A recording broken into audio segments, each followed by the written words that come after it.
গত পর্বে এই একটা সার্কিট ব্রেকার দেখেছিলাম কিভাবে সার্কিট ব্রেকারটি নষ্ট বা ভালো এটা চেক করতে হয়। তো আমাদের এই যে সার্কিট ব্রেকারটি এটি হচ্ছে নষ্ট, এমসিবিটি নষ্ট। আমরা কি করব, এমসিবিটি আজকে খুলব।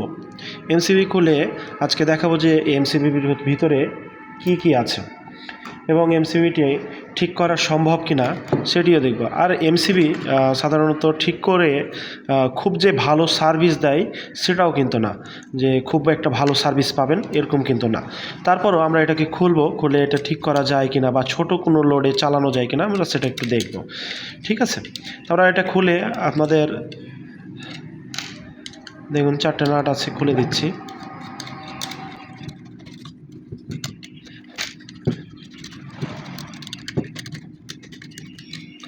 এই সার্কিট ব্রেকারগুলো নষ্ট হওয়ার মূল কারণ থাকে আমাদের নিজেদের ভুলের কারণে। আমরা সঠিক জায়গায় সঠিক সিলেকশন না করার কারণে এই ধরনের সার্কিট ব্রেকারগুলো নষ্ট হয়ে যায় বা ড্যামেজ হয়ে যায়। তো আগে আপনাকে সিলেকশন করা শিখতে হবে যে কী ধরনের সার্কিট ব্রেকার কীভাবে কোন জায়গায় ব্যবহার করতে হবে, কত লোডের সার্কিট ব্রেকার কোন জায়গায় ব্যবহার করতে হবে। তো দেখতে পাচ্ছেন সার্কিট ব্রেকারের যে ইটা ছিল, ঢাকনাটা ছিল, আমি খুলে ফেলেছি। তো এখানে যে ময়লাটা পড়েছে এই ময়লাটা আমরা যেটা করব, এখন এখানে কন্ট্যাক্ট ক্লিনার মারব। কন্ট্যাক্ট ক্লিনার মেরে এই ময়লাটাকে আমি পুরোটা পরিষ্কার করব। এবং এখানে আমি কোনো কিছু ড্যামেজ দেখতে পাচ্ছি না, দেখতে পাচ্ছেন কয়েলগুলা। তো এখানে কোনো প্রকারের ড্যামেজ দেখতে পাচ্ছি না। তো আমি এটা ময়লাটাকে ওয়াশ করে সেরে আমি এটাকে চালু করার চেষ্টা করব যে এটা চলে কিনা, বা এটার কন্ট্যাক্টটা চেক করব যে কন্ট্যাক্টটা ঠিক আছে কিনা। তো এখন কন্ট্যাক্ট ক্লিনার দিয়ে ওয়াশ করতেছি, দেখুন। তো আমি যে কন্ট্যাক্ট ক্লিনারটা ব্যবহার করি, এই কন্ট্যাক্ট ক্লিনারটা ব্যবহার করি, এটা আমার কাছে ভালো লাগে এবং এটা ভালো একটা আমার কাছে মানে কাজ দিয়েছে। তো গত পর্বে দেখেছিলাম, গত পর্বে আপনি চেক করতে পারেন যে এই সার্কিট ব্রেকারটি নষ্ট দেখাচ্ছিল। তো আমরা এই কন্ট্যাক্ট ক্লিনার মেরে তারপরে হচ্ছে এটা ওয়াশ করব পুরোটা।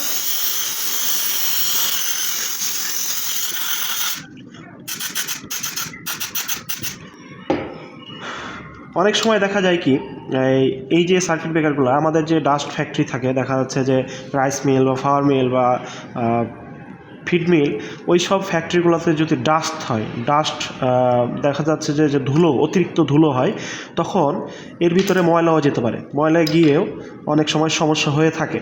তো আমি এখানে যেহেতু দেখতে পাচ্ছি না যে কোনো কয়েল পুড়েছে, বা এখানকার যে কয়েল তারটা আছে, একটা তার আছে দেখুন রেবনের মতো, তামার যে তারটা, সে তারটাও এটা পুড়ে নাই। তো আমি এখন কি করব, আমি আবারও হচ্ছে এটা অন করে সেরে আমার যে মাল্টিমিটার আছে, আমি দেখাইছিলাম গত পর্বে কীভাবে এই এমসিবিগুলো টেস্ট করতে হয়। তো এই মাল্টিমিটার দিয়ে বা ক্লাম্প মিটার দিয়ে আমি আবার এখন এটা চেক করব। দেখুন,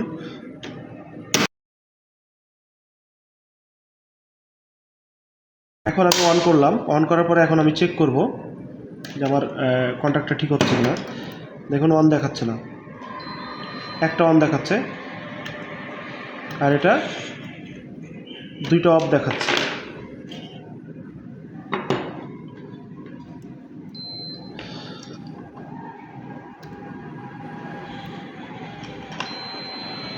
এই যে নিচে দেখুন, আমার এই জায়গা থেকে এই জায়গা পর্যন্ত পাওয়ার কি হচ্ছে, সাপ্লাই হচ্ছে। তো এই জায়গা থেকে আমি আবার এটা চেক করতেছি, এটা পাওয়ার সাপ্লাই কিন্তু অন আসে হচ্ছে। এটাও আমি এই জায়গা থেকে এই জায়গায় দিচ্ছি, আসছে, কিন্তু এই জায়গায় দিচ্ছি, আসছে না। তা আমাদের দেখতে হবে যে এই যে নিচে যে এই পাতের যে নিচে কোনো প্রকারের কার্বন আছে কিনা বা কোনো প্রকারের সমস্যা হয়েছে কিনা। তারপরে এটা খুললাম। খোলার পরে দেখুন, যেহেতু এখানে পাওয়ার আসছে, তাহলে এখানে আসছে না কেন। এখন এখানকার যে আমি এটা একটু উঠিয়ে একটু ক্লোজলি দেখাচ্ছি, আমি এটাকে একটু অফ করে দিচ্ছি। অফ করে দিয়ে দেখুন এখানে একটা কার্বন পড়েছে, অর্থাৎ এখানে একটা ময়লা পড়েছে। এই যে এই ময়লাটা যদি আমরা এখন সিরিজ পেপার দিয়ে, দেখা যাচ্ছে যে আমি একটু যদি সিরিজ পেপার দিয়ে ঘষে দিই, আমি এটা একটু খুলে নিচ্ছি কাজের সুবিধার্থে। ওকে, হ্যাঁ। তো এই যে এখানে দেখুন তিনটার ভিতরে একটু ময়লা পড়েছে। আমরা এই যদি এই তিনটা একটু সিরিজ পেপার দিয়ে ঘষে নিই, তাহলে এই জিনিসটা অন হওয়া সম্ভব। আমরা একটু সিরিজ পেপার দিয়ে ঘষে নিচ্ছি।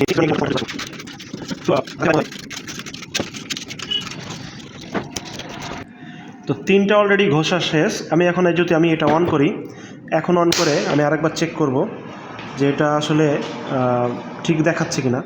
তো মিটারে দেখুন অলরেডি ঠিক দেখাচ্ছে একটা, এটাও ঠিক দেখাচ্ছে এবং এটাও ঠিক দেখাচ্ছে। তো এইটা যেটা হয়েছে দেখুন, এইটা যে এখানে যে স্পার্ক করেছে যখন এটা অন অফ করা হয়েছে, যখন এটা অন অফ করা হয়েছে এখানে একটা স্পার্ক পড়েছে বা কালো একটা আবরণ পড়েছে, সে কালো আবরণটা পরিষ্কার করে দেওয়ার জন্য এটা অন হয়েছে। অনেক ক্ষেত্রে এইটার সমস্যা না হয়ে এখানকার যে কয়েলগুলো আছে সেগুলোতে সমস্যা হয়ে থাকতে পারে, বা অনেক ক্ষেত্রে আরও অনেক ধরনের স্প্রিংয়ের প্রবলেম হতে পারে বা অনেক সমস্যা হতে পারে। তো আশা করি এই যে সার্কিট ব্রেকারটা, এইটা এখন আমি মিনিমাম 63 লোড না দিই, আর দেখা যাচ্ছে যে আমরা 50 লোডে এটা অনায়াসে চালাতে পারবো। এবং এই যে ইটা এখনও দেখতে পাচ্ছি যে আমার যে এখানকার যে পাতিটা আছে সে পাতিটা পর্যাপ্ত পরিমাণ ভালো আছে, জাস্ট খালি একটু কালো আবরণ পড়ে যাওয়ার কারণে এটা ঠিকমতো মানে পাস হচ্ছিল না, পাওয়ার পাস হচ্ছিল না, বা দুইটা পোল আপনার নষ্ট দেখাচ্ছিল। গত ভিডিওতে আমরা এই পোলগুলো দুটো নষ্ট দেখাচ্ছিলাম, তো আজকেও দেখাইছি যে প্রথমে আপনার দুইটা পোর্ট চেক করে দেখাইলাম, তারপরে এইটা কীভাবে ঠিক করতে হয় সেটাও দেখালাম। এখন আপনি আপনার মতো করে আবার এটা ফিটিং করে দিতে পারেন। ঠিক আছে, এই ভিডিওটা জাস্ট খালি বানানো হয়েছিল যারা নতুন তাদের জন্য। যদি ভিডিও ভালো লেগে থাকে তো অবশ্যই পাশে থাকবেন।